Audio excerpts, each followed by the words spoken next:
Baltimore Ravens head into a Super Wildcard Weekend, prime time Sunday night football showdown. Cincinnati Bengals for a second straight week. It's the rubber match. It is for all the marbles, or at least to advance in the 2022 NFL playoffs. God's favorite host here, the host of the Moist Back on the Flex On Podcast YouTube channel. Only place giving you sports how you want it when you need it. Go ahead, subscribe, hit that like button, comment, give me your prediction, thoughts, and keys to the game as the Ravens preview is coming up right after this.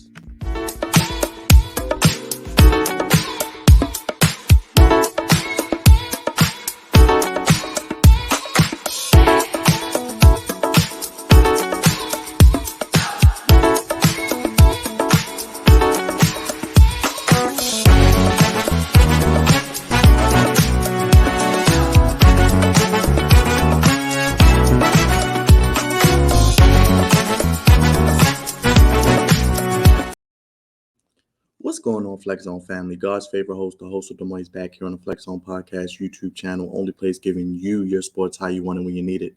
It is playoff time in the National Football League, and for the Baltimore Ravens, they head into Cincinnati for the second straight week. The rubber match, as the teams are tied 1-1. Ravens won at home, Bengals won at home. Now it is time for the rubber match. This time in the playoffs, Bengals travel back to back AFC North champions. Bengals are back-to-back AFC North champions. Ravens travel to Cincinnati again. We know what happened last week. Anthony Brown started. We heard all the rumblings this week about Lamar Jackson. He may play, hence why the game's on prime time. And now it looks like we have seen the official end of Lamar Jackson's 2022-2023 campaign with the tweet. I'm sure you've all have seen it by now. Grade 2, borderline grade 3, PCL strain. Question is now, will he need surgery? And that could be something that lingers into the offseason, especially with this contract situation and negotiations. But the Ravens come into this game. Tyler Huntley is banged up. Anthony Brown took a lot of the first team reps, but it looks like Tyler Huntley is back to throwing now. So it looks like just based off the experience factor, Tyler Huntley will get the start. I personally would go with Anthony Brown just because he does a better job reading defenses and throwing the ball down the field. But it looks like they're going to go with the experienced Huntley. And if I were the coaching staff of the Ravens, John Harbaugh, Greg Roman, and the rest of the coaching staff, I would have a quick hook on Tyler Huntley. You make a few bad throws, you have a bad first quarter, you throw a pick six, you have a quick hook. I'm yanking you out, but I'm putting Anthony Brown back in there, and I'm going to ride with him the rest of the game because he did start to build some confidence last week and did start to play a little bit better in the second half, even though he did have some bad plays, some turnovers as well. Far as the Ravens, they are underdogs, and they play this role very, very well. They do their best work with their backs against the wall. 10 years ago this week was the miracle, the mile-high miracle in Denver. They won 38-35 in double overtime. Not many people gave them a chance to beat Denver. They're the number one seed. Not many people are giving them a chance here to beat the Bengals. But stay tuned because I may be one of those people giving them a chance. But with that said, the Ravens do their best work with the us against the world mentality. Backs against the wall. Nobody believes in us. We're going to go out there and show the world what Ravens football is. They signed Roquan Smith this week, well-deserved, and I'm sure this game, Eric DeCosta and Steve Bisciotti are going to tell this man to go out there and make every penny and show the people what you're worth of that $100 million. He played fantastic last week. The defense was physical, aggressive, hard-hitting. They didn't take any nonsense. They were knocking people's head back.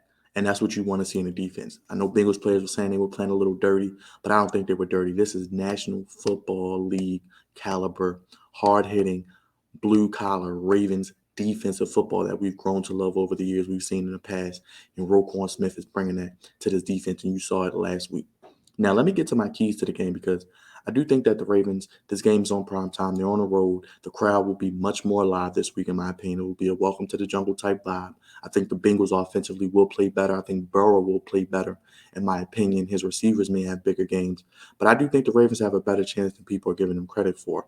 But let's get into those keys. First key, offensively, you got to start fast. As I mentioned, the crowd will be live. The welcome to the jungle theme will be playing. They'll be waving their towels. They'll be in their tiger print.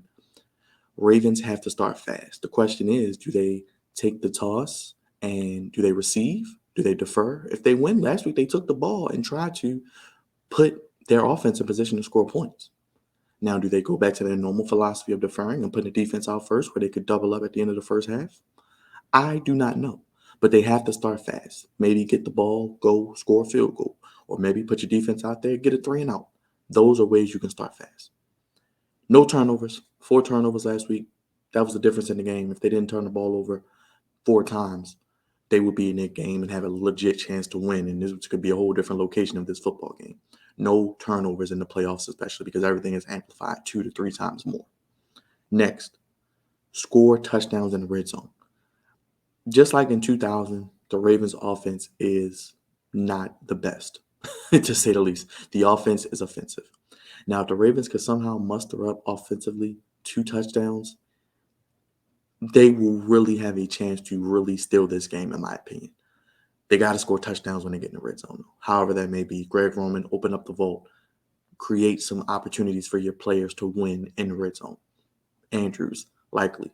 Let's see some Charlie Kohler. Let's see them use James Prochet. Let's see them use Justice Hill.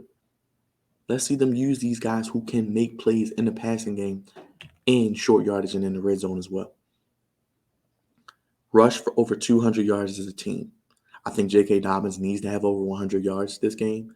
And I think Gus Edwards, he is going to be cleared from concussion protocol, so he will be there. Gus Bus. Use J.K. much like they did Ray Rice back in 2013 for those big, long runs. And then in the third and fourth quarter, use Gus to wear them down as the bell cow, the hammer that he is, which is Gus Bus. So having those two-headed monster running back plus Justice Hill is essential in this game, and they have to rush for over 200 yards as a team. JK, I look to get over 100. Let's get Gus some carries. Let's use Justice Hill as well. Wear this defense down. And look, if Cincinnati may try to do what Pittsburgh did a few weeks ago with that 6 defensive line look, 6-2. If the Ravens see that, they got to get outside. They got to stretch the defense. They have to attack the outside and the edges if they want to run the ball effectively, because running up the middle isn't going to work. 35 minutes time of possession. The Ravens need to get 35 minutes time of possession. That is a goal. That is a key to success, because that means that Joe Burrow is next to Zach Taylor on the bench. He is holding a Microsoft Surface tablet. He's holding a clipboard. He's not gashing you offensively. He can't hurt you if he's not on the field. That's the best defense for Joe Burrow, keeping him on the sideline. 35-minute time of possession, play keep away. That will be great for this offense and this team trying to win this game. Lastly, avoid third and long, which means good first down, good second down plays. On first down, getting 5-6 yards. Second down, getting positive yardage, setting up third and manageable, 3rd and 3, 3rd and 2. You don't want to be in 3rd and 6, 3rd and 10 against this defense where they can pin areas back with Henderson and Hubbard and get after you, which we've seen happen before to the Ravens. Defensively, sack Burrow when you have the chance. Oweh, Calais Campbell, Bowser. You guys had some chances last week, Houston. He slipped away. He can be elusive in the pocket. You got to sack him when you have the chance. If we can get 3-4 sacks, that would be great for this defense to put pressure on them as well. Got to tackle well. This team has yak monsters. Their receivers lead the league in yak. Chase, look for another big game from him. Higgins to play better. Boyd to play better. Hurst, if he's out there, he's going to play better. Got to limit them on the yak, and that means tackling well. Roquan tackles well. Pat Queen, make your tackles. Set the edge, guys. Corners, Peters will be back. Humphrey, he comes up and makes good tackles. Chuck Clark, Kyle Hamilton, use him to move him around the blitz, create pressures. Make some plays in space. I would like to see that. Marcus Williams. No big plays over 20 yards. This kind of goes with the tackle well. Marcus Peters will be back, which I think will help the secondary. Marlon Humphrey was snubbed of the All-Pro team. I think he's going to go out there to prove a message as well. Marcus Williams played great all year when he's healthy. Chuck Clark, Kyle Hamilton make your tackles. As I said, Pat Queen. And I think Roquan can have another 15-plus tackle day. Defensive line got to dominate the offensive line. Alex Kappa, that right guard, is out. Ankle injury. Leo Collins tore his ACL. He's been out. The right side of this offensive line is susceptible to being taken advantage of by this defensive line. Broderick Washington, Nadabike, Travis Jones, if he's playing, Urban. You got to dominate them, especially inside. Push the pocket inside on Burrow. Make them hold on to the ball. Next, get off the field on 3rd down. You can't let this team extend drives. You can't let them go 10, 12, 13, 14, 15 plays down the field on you. Got to get off the field on 3rd down. That's why if I was Harbaugh, I might defer first. Put my defense on the field, show confidence in them, stop the Bengals from scoring, and get the ball to my offense and shift momentum in the opening series of the game. Lastly, on defense, score points with takeaways. This team hasn't had a pick six all season. This will be an opportune time to do so. They haven't had that good big fumble recovery for a touchdown. Oweh and Ajabo had the strip sack last week. They didn't fall on it. Get a strip sack. Get a pick six. Get a fumble recovery for a touchdown. Put your offense in plus position to score points. Special teams, no miscues, no block kicks, no bad snaps, no block punts, no terrible returns, no muff punts, no miscues on special teams. You got to play your best game, a clean game offensively, all three phases, especially special teams. Next, score points on special teams if you can. Justice Hill, maybe return a kick for a touchdown. Maybe return a punt for a touchdown. Maybe return a kick or punt into Cincinnati territory past the 40. Get some points. Help your offense out. Defense and special teams going to have to score some points, I think, to help this team win. But those are my keys. Let me go back through those one more time. Offensively, start fast. Next, no turnovers. Third, score touchdowns in the red zone. Next, rush for over 200 yards as a team. Next, 35 minutes time of possession. Next, avoid third and long. Defensively, sack Joe Burrow when you have the chance. Tackle well. No big plays over 20 yards. Defensive line dominate their offensive line, inside especially. Get off the field on third down. Score points with takeaways. Special teams, no miscues, and score points if you can with your defense and special teams. Now, my prediction, I'm actually going to ride with the Ravens as I've been doing. Now, this could very well be the last preview you guys get this season, as if they do lose, their season is over. They'll be cleaning out their lockers on Monday. And don't forget, we will be live for the post-game show after the game, myself and Big Raj, immediately after the game. So 11:30, 11:45, we'll be getting started. But I'm going to roll with the Ravens.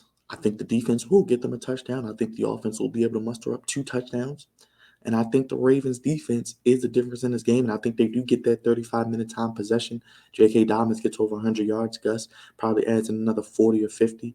I think whoever the quarterback is, I think Andrews, Kohler, and Likely do enough in the receiving aspect to get over 100 yards, and maybe one of them scores a touchdown. And I think the Ravens win on a last-second Justin Tucker field goal. Call me the optimist. Call me the guy drinking the purple Kool-Aid.